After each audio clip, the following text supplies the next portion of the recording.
Құрметті Тұрманжанов атындағы жалпы орта мектебінің 8 сынып оқушылары бүгінгі біздің сыныпта ашы сабағымызды топқа бөлуден бастаймыз. Барлығымыз орындарымыздан тұрып, мына жерде жақындаңдар. Мына жерден бір-бір қағазды алып,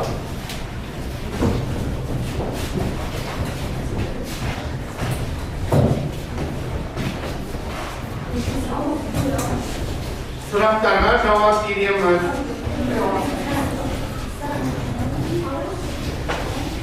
Бәрін бері жақындап тұрыңдар.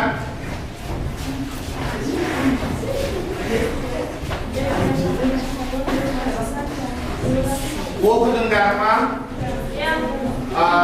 Мына жерге жазылған сөйлемдердің ішінде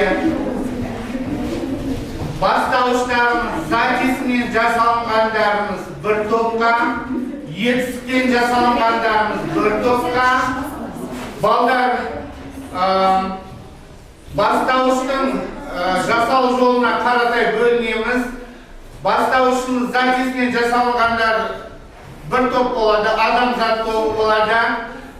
Бастауыштары есім сөзден жасалынғандар қызыл кітап болады. Бастауыштары есім сөзден етістен жасалынғандары болашақ тобы.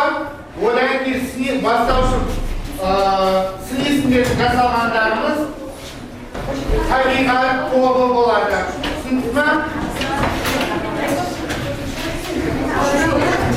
Ал топқа бөлінеміз.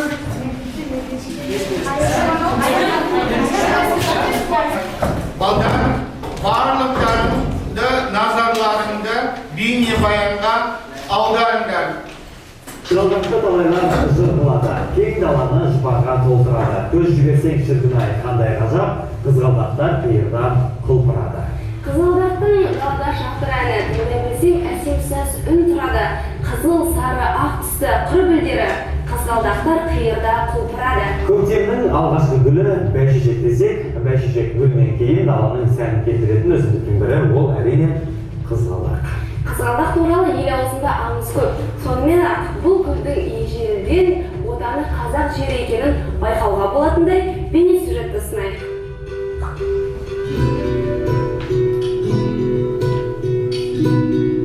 Көктем шыға көз жауын алып, қырларға сән беретін қызғалдақтың отаны қазақ жері.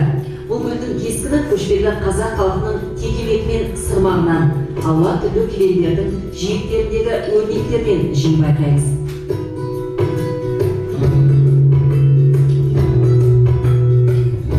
Бұған қоса Түркістандағы Қожа Ахмет Яссауи, Тараздағы Айша биби секілді тұлғалардың кесене кірпіштерінде де қызғалдақ бейнеленген.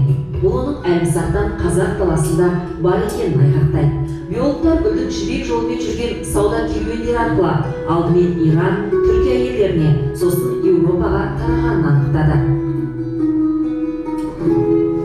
20 ғасырға дейін Иран түрік сұлтандары қызғалдақты сарай ішіндегі бақтарға еткізіп, солардың әсемдігін тамашалаған деген деректер бар.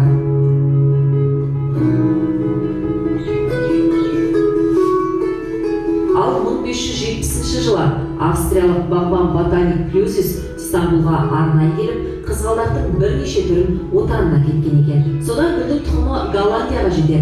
Бағбан қызғалдақтарды сол жерге егіп, күтіп баптап жерсіндіреді. Қазақ қызғалдағы Голландияға осылайша ұзатылған.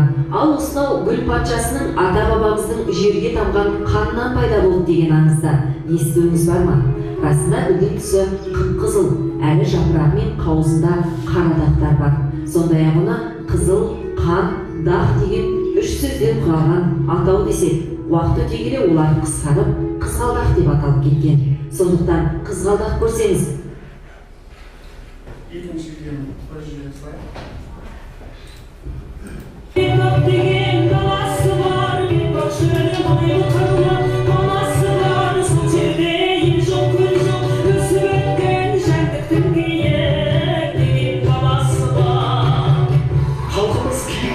Ақбөкен деп атайтын жануар Сарыарқаның кең жазығында шөлейт жерлерде тіршілік етуге бейімделген. Дене тұрқы қойға ұқсас келетін дөңес тұмсықта күйіс қайтаратын жануар. Ол негізінен Қазақ даласы мен Моңғолияда ғана сақталған. Адамның бабасынан кем көрмеді. Текелерінің тұрқа 126-150 см салмағы, ал қорғашылары сәл кішірек, шамамен киік бастап жүреді.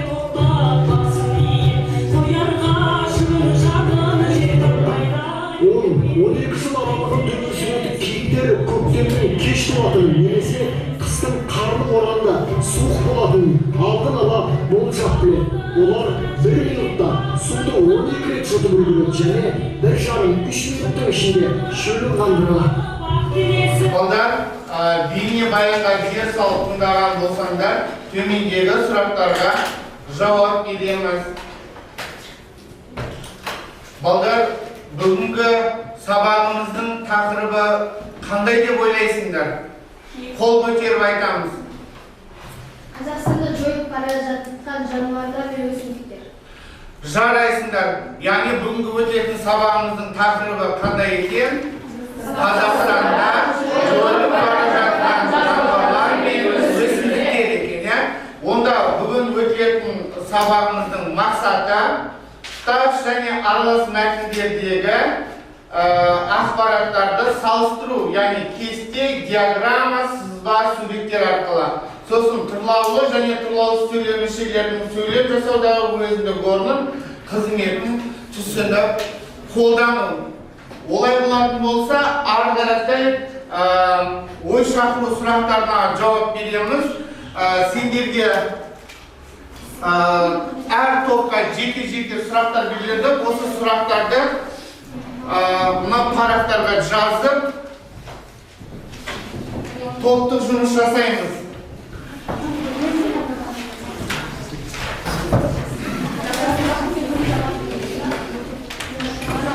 Дайындыққа 2 минут уақыт. Топтық жұмыс.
Дайын болдыңдар ма?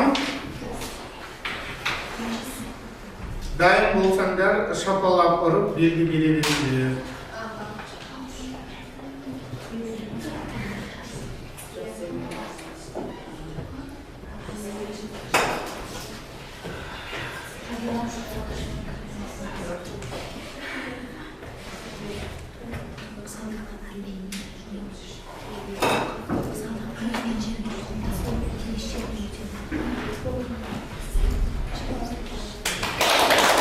Ya, балдар, уақыт бітті. Олай болатын болса, адамзат тобы дайын екен, жауабын тыңдайық. Ақбөкен қандай шаруа? Ақбөкен жұптұяқтылар асыятынын, бөкендер туысына жататын, Тұлғасы ірі, қылғақсыз, дөңес тұмсықты киіз хайуанның түз жануары. Ақбөкеннің қазба қалдықтары Плейстоцен қабатынан батыс Англиядан шығыс Аляскаға дейінгі аралықтан табылған. Жақсы, жарайсың. Екінші қай топ дайын екен? Болашақ тобы дайынсыңдар ма? Қан, Аяжан.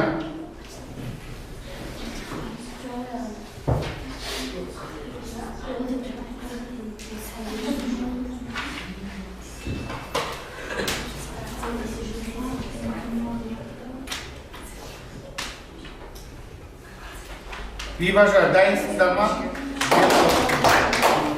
Ал, бастаңдар мұнда. Табиғат тобы дайын екен. Сұрағымды оқи ғой. Қазақстандағы жануарлар мен өсімдіктерді қорғау үшін 5 ұсыныс жасады. Бір, Қазақстанның табиғатты қорғау туралы заңды өзгерістер енгізу керек. Мысалы, ақтөбеңді ататын болса 5-10 миллион теңге көлемінде айыппұл төлеттіру немесе 3-5 жыл аралығында бас бостандығынан айыру. Екінші, 16 қыркүйек халықаралық жердің озон қабатын қорғау күні. Үшінші, 20 қыркүйек орман күні. Төртінші, қазан жануарларды қорғау күні. Бесінші, маусым қоршаған ортаны қорғау күні. Олардың барлығын біз білеміз. Яғни, осы күндерді жарнамалап, барлық адам ол күнді не істеу керек екен? Біле жүру керек екен, иә? Жақсы. Ал 2018 жылы 21 қарашада елбасының сұрақ оқимыз. қызғалдақ туралы не айтасыздар? Ұлы даланың 7 қырымен байланыстырып ойымызды білдіреміз. 2018 жылы 21 қарашада елбасымыздың Ұлы даланың 7 қыры атты мақаласы жарияланды. Мақалада Ұлы даланың 7-ші қыры Қазақстан алма мен қызғалдақтың отаны тақырыбында болды. Асқақ Алатаудың баурайында алма мен қызғалдақтың тарихы атанды. Екені ғалымдар тұрғысында дәлелденген. Қызғалдақ сөзі қызыл қандақ деген сөзден пайда болған. Және қысқарта келе қызғалдақ деп атаған. Және ол бір жерге тұқым тастау арқылы жалғасып өсіп кете береді. Және қызғалдақтың 56%-ын крахмалға қолданады. Жақсы. Жарайсыңдар. Қазақстанда жойылып бара жатқан жануарлар мен өсімдіктерді қалай қорғауға болады? Пікір білдіріп қойдыңыз. Жануарларды арқылы оларды қызыл кітапқа енгізу, оларды аңшылардан қорғау, Қазақстанда жойылып бара жатқан жануарлар мен қорғау туралы заңды күшейтеміз. Жақсы, жарайсыңдар. Олай болмысы сабағымызды ары қарай жалғастырамыз. Бүгінгі өтілетін бізде әдеби теориялық ұғым, баяндауыш деген әдеби теориялық ұғым бар екен. Яғни баяндауыш дегеніміз не? Баяндауыш дегеніміз бастауыштың іс-әрекетін, қимылы жай-күйін оқиған болған шағын білдіретін сөйлемнің тұрлау мүшесі баяндауыш деп аталады екен. Баяндауыш қай сөз табына жасалса, сол сөз табының сұрағына жауап береді екен. Одан кейін баяндауыштардың жасалуы. Баяндауыштар қалай жасалады екен? Соған зер саламыз. Баяндауыштар көбінесе етістерден жасалады екен. Мысалы, Амантайдың жүрегі арттай тулады десек, яғни тулады деген етістігіміз баяндауыштың қызметінде тұр екен. Одан кейін қазақ тілінде есім сөздерден, яғни зат есім, сын есім, сан есім етістердің қайсы болса да баяндауыштың қызметінде жұмсала береді екен. Оған мысалдар келтірейік. Түнергенде түнмін, күлгенде күнмін деген екен. Осы сөйлемде түнмін және күнмін деген сөздеріміз баяндауыштың қызметінде тұр екен. Сөзім шекер, тілім бал. Лебізімнен алған нәр деген сөздерді алатын болсақ, осы жердегі шекер, бал, нәр деген сөздеріміз ненің орнында тұр екен? Баяндауыштың орнында тұр екен. Сын есімдерден болған баяндауыштарға назар аударыңдар. Қараңдар, ауа райы жақсы, қалың деген. Яғни қалың, жақсы деген сөздеріміз, баяндауыштарымыз сын есімдерден неғылған екен, жасалған екен. Сонымен қатар сан есімдерден де баяндауыштар жасала береді екен. Мысалы, мен 15-темін десек, баяндаушымыз сан есімден жасалған. Білгенім 19, білмегенім 99. Осы жерде 99, 19 дегендеріміз сан есімдеріміз баяндауыштар қызметінде тұр екен.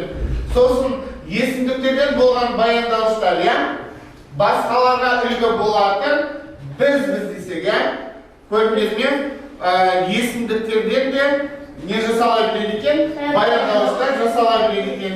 Жидебайдағы қыстаудың ең үлкен бөлмесі осы деген сөйлемде осы дегеніміз есімдігіміз баяндауыштың орнында неғылып тұр екен, жұмсалып тұр екен. Енді баяндауыштар құрылымына қаратай дара және күрделі бөлінеді деген. Егерде бір түбірден жасалынатын болса дара болады да, екі түбірден жасалып, екі немесе одан да көп түбірден жасалатын болса күрделі болады екен.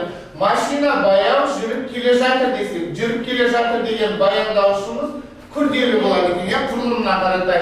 Нұрлан мектепте оқиды, яғни бір түбірден жасалғандықтан дара баяндауыштың қызметінде тұр екен.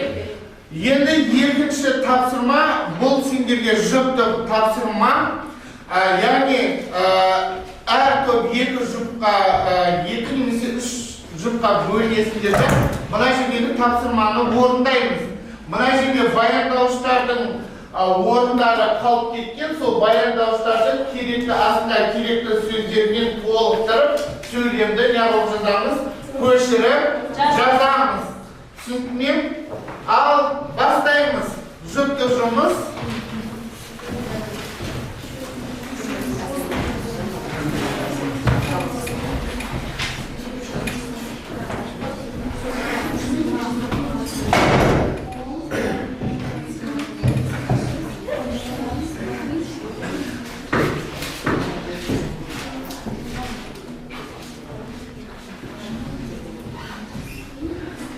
Балдар одан кейін жазылым. Бірден неғыла білеміз, дәптерімізді ашып, бүгінгі күнді жазып, қаншасыншы тапсырма екен, балдар? Екінші тапсырма екен.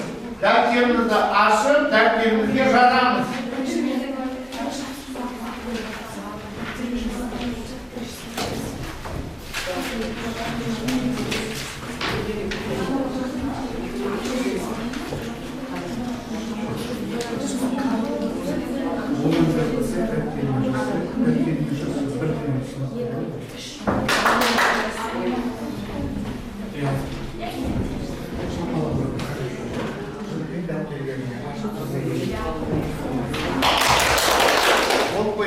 Жақсы жарайсыңдар. Дәптерін ашып, екінші тапсырманы неғыла беріңдер, орындай беріңдер.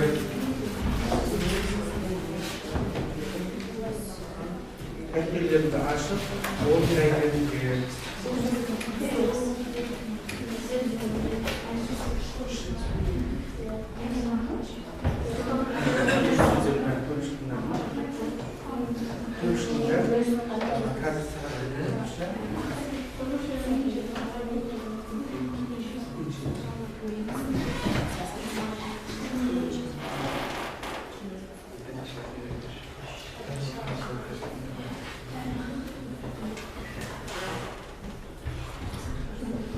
Балдар керекті баяндауышты тап алдыңдар ма? Олай болатын болса, бір-бірін тексеріп шыңдар, көріп шыңдар, жұптар дұрыс па екен?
Тексереміз.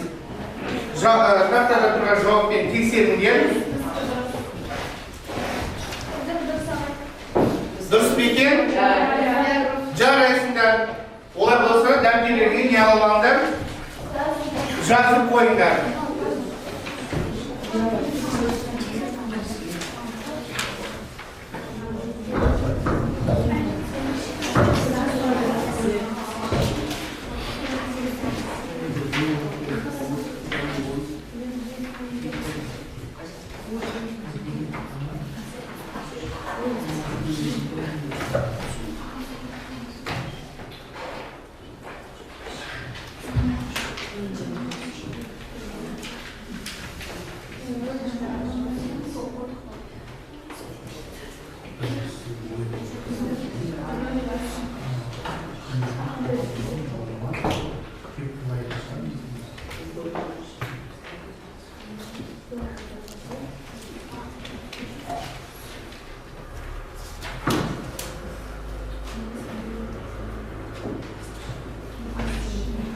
Жас болсаңдар, жазып болды дейіңдер. Жас болыңдар ма? Жас болсаңдар, өте жасы. Сабағымызда ары қаратай жалғастырамыз. Вен диаграмма. Яғни бұл жерде бастауышпен, баяндауышты вен диаграмма арқылы не қыламыз? Салыстырамыз. Кеше өткен бастауыш, бүгін өткен баяндауышпен не істейміз? Салыстырамыз. Сіздерге дайын қаратыңыз, осы жерге жазыңдар.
Болып қойыңдар ма? Сәтсіздіктіңдер.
Балдар уақыт бітті.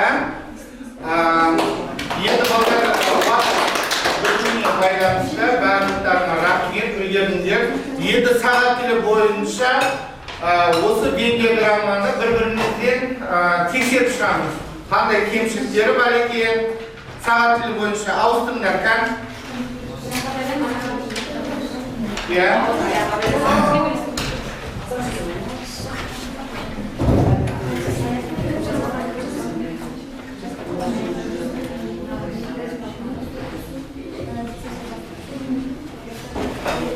Дұрыс жазған екен.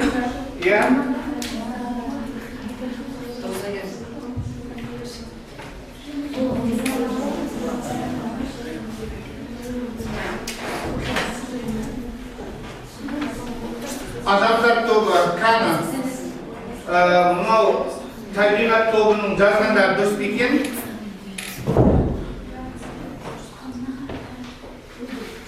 Қан жауап береміз. Қан Ахмет Тұшы. Бастауыш сөз толық жазылмаған Мысалдары толық емес дейді. Келісесіңдер ме? Одан кейін басқа жерлері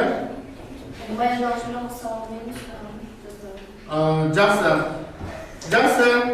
Ал енді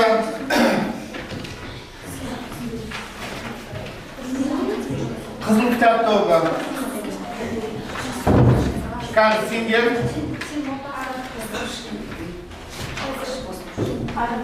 Адамдар тобы мен диаграмманы жасалмаған. Ұқсастығында екеуі туралы мүшелеп болған.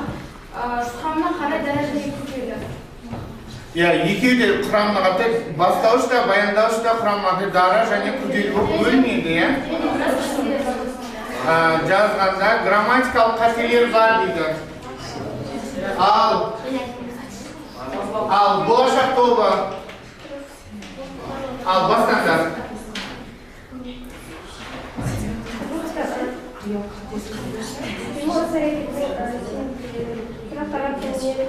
Дауысыңды шығар.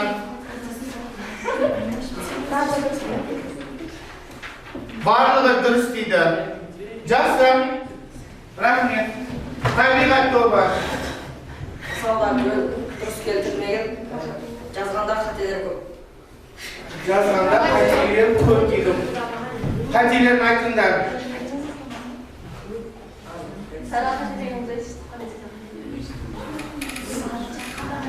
Мысалдар келтірмеген дегенмен келсем.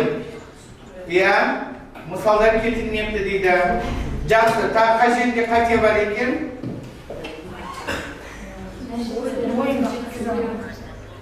Ережелерді толық жазбаған дейді. Оған да келсем. Жақсы, сабағымызды ары қаратай жалғастырамыз. Енді мен жазған бейнедиаграммамен салыстырып жіберіңдер өздеріңнің жазғандарыңды.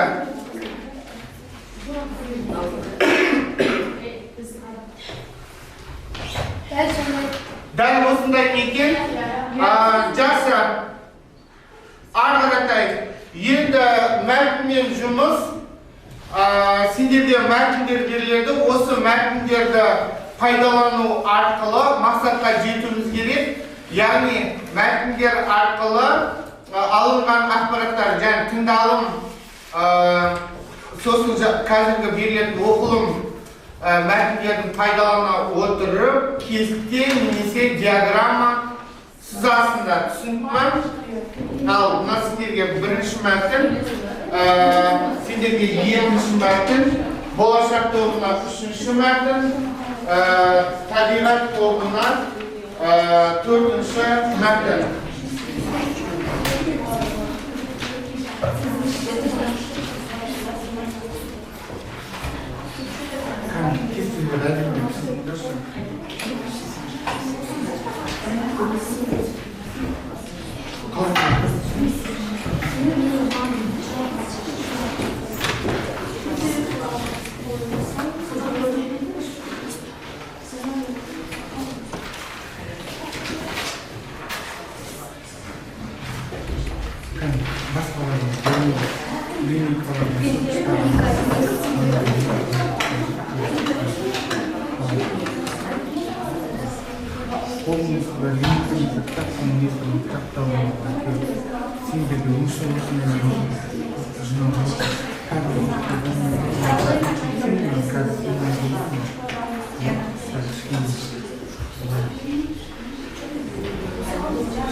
Жастар, балдар, барлықтарың неге бір түсіндер, қай топқа екен, кім дайын? Кел сара шыға ғой. Мына жерге барлығына көрсетіп, указымен айта қойма. Ашып өтіңізді, беріп көрсетеді.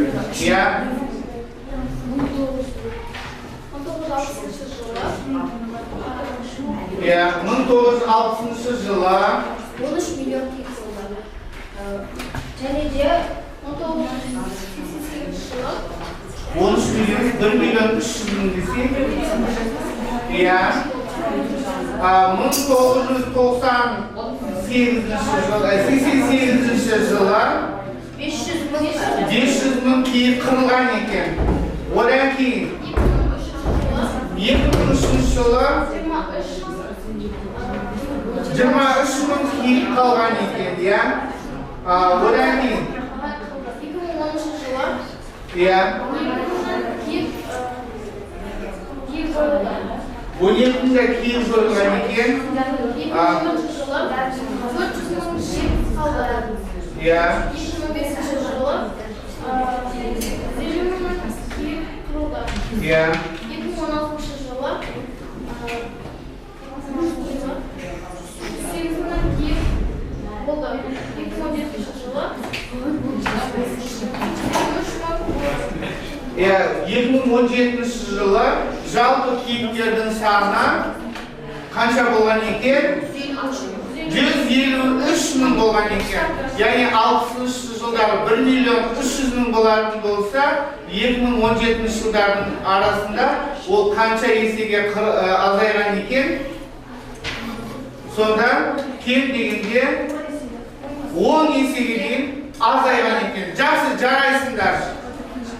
Жақсы келіңдер, болашақ тобы.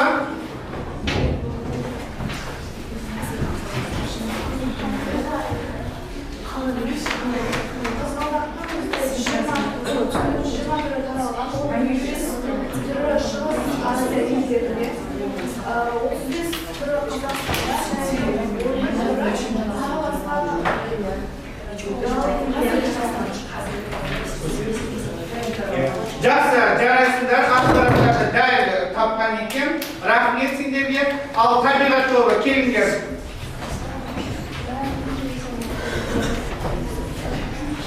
Қан? Не қап, қарыз? Көпшілікке көрсетті. Көпшілікке көрсетті. Сен жаныңда, әлем бойынша 3000 астам қызғалдақтың түрі бар. Қазіргі таңда олар 75 түрі жабайы қызғалдақ. Ең таралған 150 түрі бар. Жабайы қызғалдақтың 150 жабайы түрі бар екен. Жиі кездесетін. Шында Азия елдерінде 55 түрі бар. Қазақстанда қазір 32 түрі бар қызғалдақ. Оның 55% крахмал. Оның 55%-ы крахмал деді. Жақсы, ақпараттарды дұрыс пайдаланып, кестені дұрыс қылған екен. Ал жақсы, келіңдер, адамзат тобы.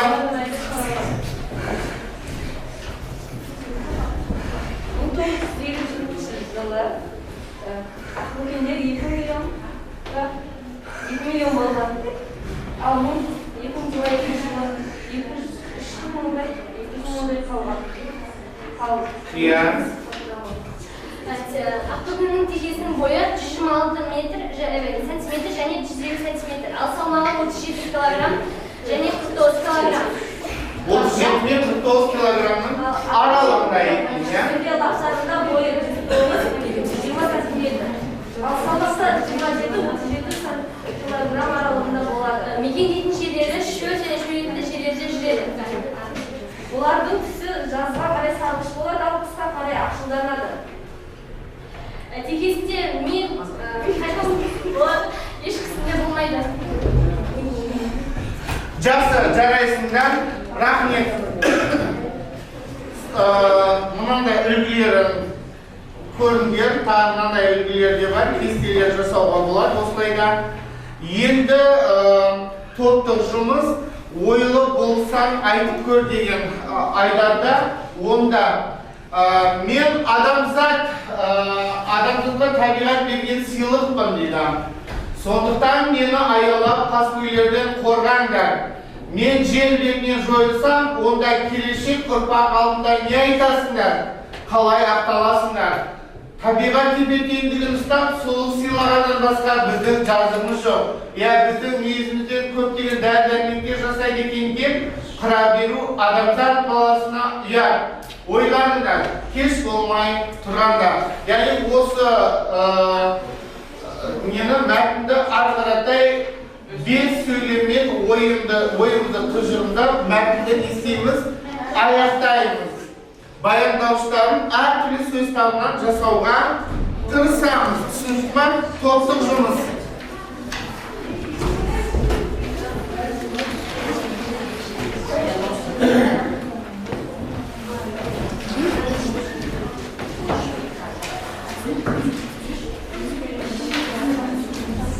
Үш минут уақыт, 3 минутта 5 сөйлемді жазып аяқтаймыз.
Болдыңдар ма? Дайын болдыңдар ма?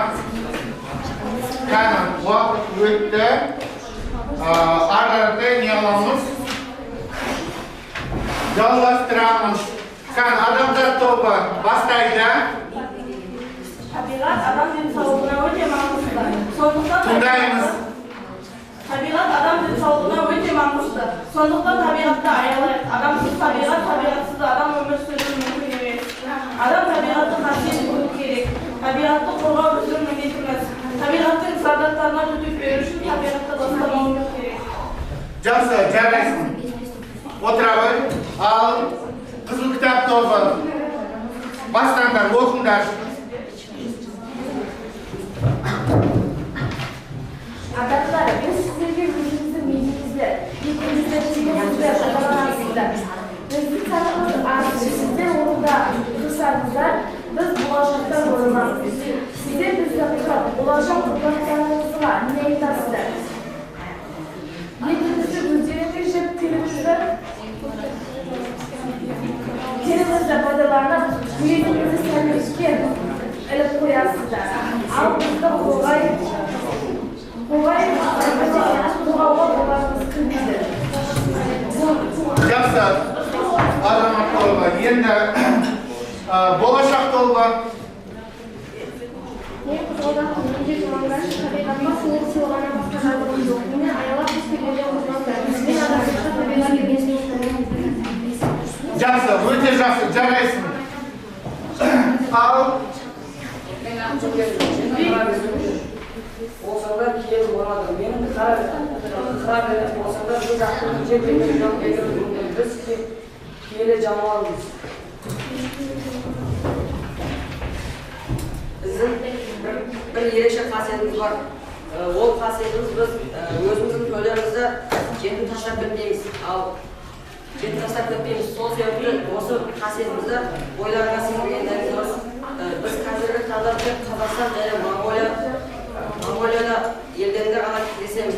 Сол себепті бізді себепсіз қырылған пайдамыз болмаса зиянымыз жоқ. Жақсы, жарайсыңдар.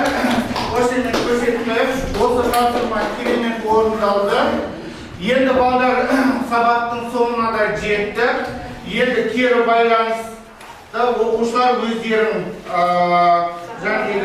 қолымызға SMS арқылы білім қоржындарына бүгінгі сабақ туралы кері байланыстарында жіберіңдер. Енді бізде қазір бағалау критерий бойынша топтар өздерінің соңында оқушыларды бағалау керек еді. Кәні бір-екі топтан сұрап жіберейінші, қалай бағаладыңдар? Кәні болашақ тобы айтып жіберіңдерші.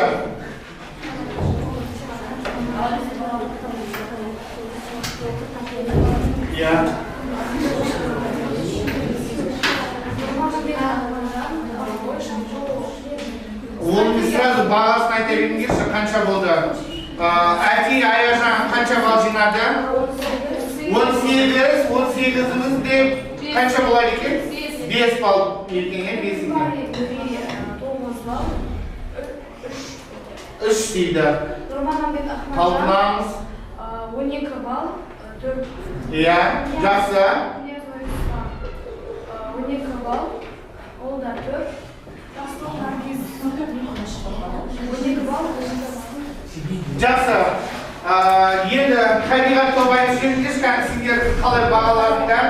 Қожабек Арыстанович 14-4, Қошқар Рамазан 12-4, Әмірбек Зандар 14 бал, Тайғын Айсел 18-5, Табашар Ағар 13. Жақсы, жарайсыңдар. Енді балдар, бұл сендердің топбасшыларының бағалары. Енді әркім өз-өзін бағалайды. Бүгінгі сабақта ешқандай ештеңеге қатыспадым ау, мен бүгін төменгі деңгейге қатыстым дегендерін, талпын дегеннің қасына жайғасасыңдар. Ал енді бүгінгі сабақ бойынша жақсы қатыстым дегендерін, жақсы деген менің қасына жайғасасыңдар. Ал бүгінгі сабақта өте белсенді қатыстым дегендерін, өте жақсы деген қасына келіп топтасамыз. Кәні орнынан тұрып, әркім өз-өзін қиялады, бағалайды.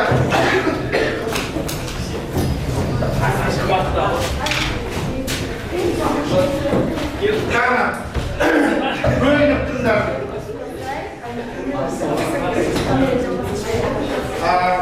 Жақсы. Талпын дегеннің қасына қанша адам қосылып тұр? 4-еуің бар, 5 оқушы дейма. Жақсы. Балдар, сабаққа бұдан кейін белсенді қатысамыз, үй жұмысын аламыз. Жақсы, отыра беріңдер.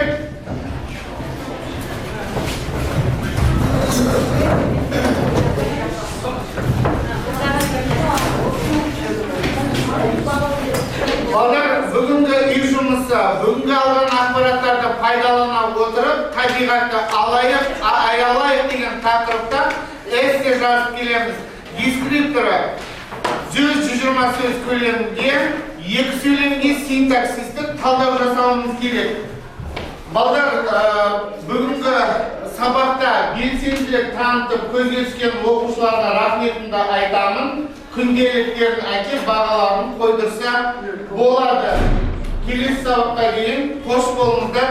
Рахмет. Жақсы.